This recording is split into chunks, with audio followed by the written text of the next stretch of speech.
नमस्कार मित्रों, our garden connection में आप सभी का बहुत बहुत स्वागत है। अब गर्मी धीरे धीरे बढ़ने लगी है और पौधे से ग्रोथ भी शुरू हो गया है। आप देख रहे हैं नई नई टहनियाँ, पत्तियाँ निकल रही हैं। सभी पौधे में ग्रोथ अब दिखने लगा है। अब जल्द ही नई नई पत्तियों से, टहनियों से पौधे भर जाएंगे और सभी में फिर फ्लावरिंग, फ्रूटिंग शुरू होगा। देख रहे हैं अभी हाल ही में सभी की हार्ड प्रूनिंग की गई थी और बहुत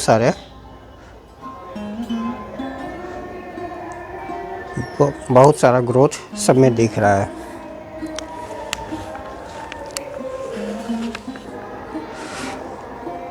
अभी फ्लावरिंग शुरू नहीं हुई है। अभी सभी पौधे में अभी कटिंग की गई थी, तो कटिंग के बाद ही ये है। देखिए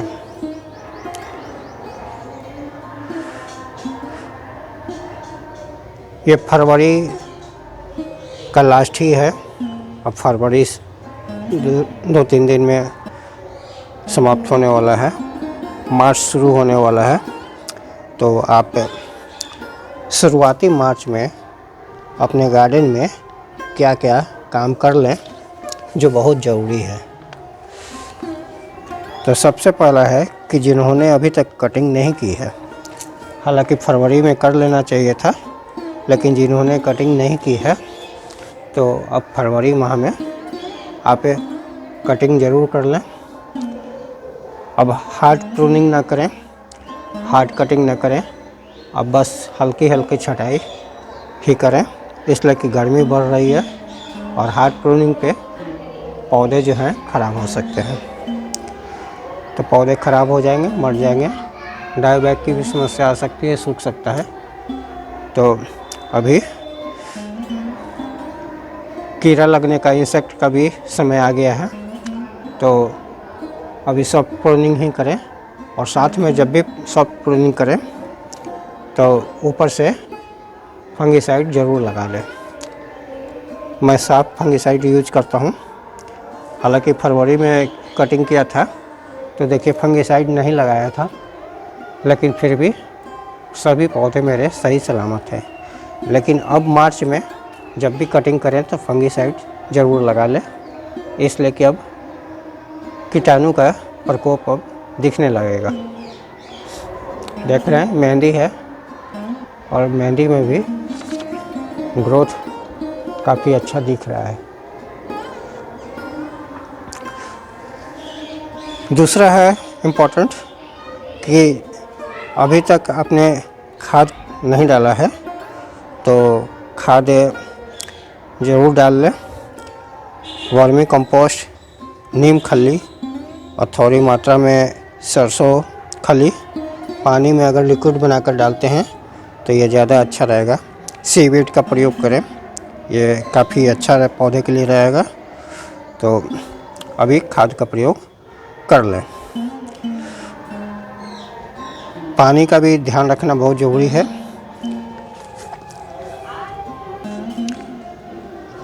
गर्मी बढ़ रही है तो पानी की आवश्यकता तो होगी ही, तो पानी का भी ध्यान रखें।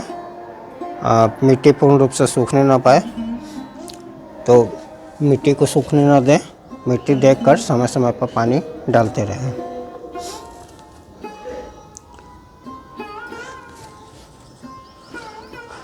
जो भी इसमें खरपतवार निकल आया हो अगर आपके गमले में, तो उसे समय समय पर ज़रूर हटाते रहें। मेरे गमले में तो कहीं खरपतवार आपको बहुत ही नहीं के बराबर दिखाई देगा, इसलिए कि जब भी दिखता है तो मैं हटा देता हूँ। देखिए सबकी कटिंग की गई थी और बहुत सारे इसमें डालियाँ, टहनियाँ निकल रही हैं। अब तो फूल भी खिलना शुरू हो गया है। देख रहे हैं उधर उस साइड भी फूल खिला है। तो फूल भी खिलना शुरू हो गया है। बहुत सारी टहनियाँ अब 10 से 15 दिनों में चारों तरफ फूलों से, ये देखिए फायर क्रैकर में भी फूल आने लगा है। ये फायर क्रैकर है, इस साइड भी एक बना है लेकिन अभी काफ़ी कम है। धीरे धीरे अंदर भी यहाँ एक दिख रहा है, धीरे धीरे ये भर जाएगा फूलों से। तो पानी का ज़रूर ध्यान रखें, खरपतवार हटाते रहें, सूखी पत्तियाँ जो झड़कर गिरती हैं। और गमले में देखिए इस तरह से एक कल मैं हटाया था, फिर आज गिरी है, तो इन सभी पत्तियों को भी हटा दें। इसमें क्या होता है कि फंगस को पनपने का या कीड़ों को पनपने का मौका मिलता है। तो साफ़ सुथरा रखें, ये बहुत ज़रूरी है।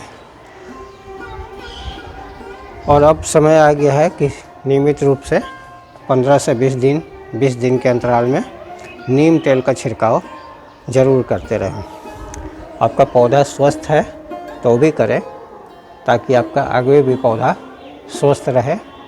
ऐसा ना हो कि कोई कीटाणु या किसी तरह का बैक्टीरिया का प्रकोप, कीटाणु का प्रकोप होने पर ही नीम तेल का छिड़काव किया जाए, तो उस समय समस्या बढ़ जाने पर पौधों को बचाना थोड़ा मुश्किल हो जाता है। तो फिर आप केमिकल खाद की तरफ और केमिकल छिड़काव की तरफ जाने लगेंगे। उससे अच्छा है कि आप अभी से ही नीम तेल का छिड़काव हर 15 से 20 दिनों में गार्डन में करते रहें। मिट्टी को, अभी तो गर्मी बहुत ज़्यादा नहीं हुई है, तो लेकिन जब थोड़ी गर्मी और बढ़ेगी तो मिट्टी में मल्चिंग भी करना ज़रूरी हो जाएगा। तो मिट्टी में आप मल्चिंग भी कर सकते हैं।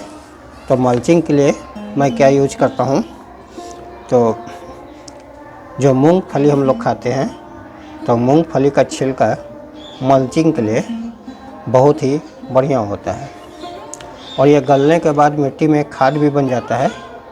तो मूंगफली के छिलका को मैं यूज करता हूँ, या फिर नारियल छीलने के बाद जो उसका छिलका निकलता है, तो आप उससे भी मिट्टी के गमले में, जैसे ये गमला है, तो इसमें आप मल्चिंग कर सकते हैं। तो मल्चिंग के लिए ये, ताकि ज़्यादा गर्मी से मिट्टी सूख ना पाए, तो मिट्टी जब ज़्यादा सूख जाएगी तो इसका असर जड़ पर होगा और पौधे फिर पौधे पर होगा। जो पौधे इस समय खाली, माने गमला खाली हो चुका है, पौधे या तो ख़राब हो गए, सूख गए, या किसी कारण से भी खाली हुआ हो, तो उससे गमले की मिट्टी को आप निकाल लें। निकाल करके उसमें थोड़ा गोबर खाद या वर्मी कंपोस्ट मिलाकर फिर से मिट्टी को रिचार्ज करके गमले में भर लें, ताकि कोई नया पौधा लाने पर उसमें लगाया जा सके। तो गमला अगर खाली है तो मिट्टी को रिचार्ज करना बहुत ज़रूरी है। तो इसी बहाने आपकी मिट्टी भी, गमला भी तैयार हो जाएगा, और जब पौधा लाएंगे तो आप उसमें आसानी से लगा सकते हैं। तो कुछ चीज़ें हैं जिसका शुरुआती मार्च में ध्यान रखना बहुत ज़रूरी है।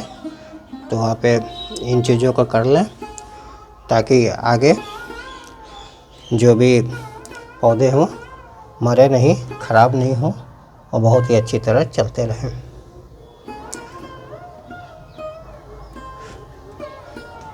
इस वीडियो में इतना ही, फिर मिलते हैं किसी और वीडियो में। आप सबका दिन शुभ हो।